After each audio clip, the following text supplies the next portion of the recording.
Samantala, binanatan ni House Speaker Pantaleon Alvarez si Human Rights Commissioner Chito Gascon. Hindi raw dapat bigyan ng pondo ang ahensya dahil sa pananahimik daw nito sa mga kaso ng krimen, pero pagbatikos naman ng ahensya sa mga kaso ng extrajudicial killings. Balitang hatid ni Liam Manyalak del Castillo.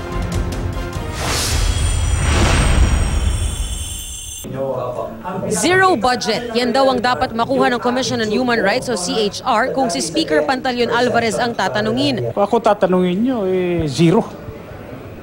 Pag ganyan yung performance, bakit? Di ba? Hindi natin i-abolish kasi constitutional body. Di huwag mong bigyan ng budget yan.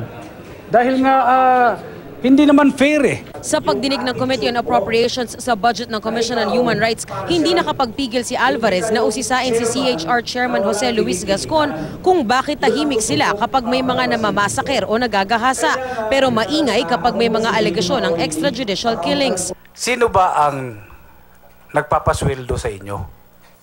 Di ba yung Estado?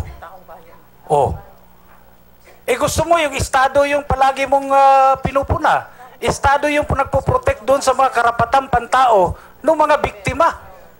Opo. Ikaw, anong ginagawa mo? Ang mas tinitignan mo, yung karapatang pantao nitong mga kriminal na ito.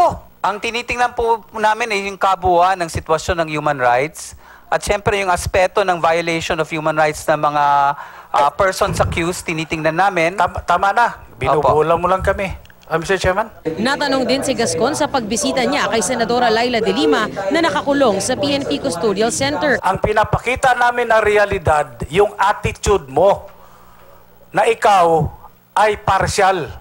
Hindi kayong chairman na walang kinikilingan. Aminado naman si Gascon na may mga pagkukulang siya. Ginagawa naman daw niya ang lahat ng kanyang makakaya. Pero sagot ni Alvarez, as far as we are concerned, you are not performing as a chairman in the best of your ability.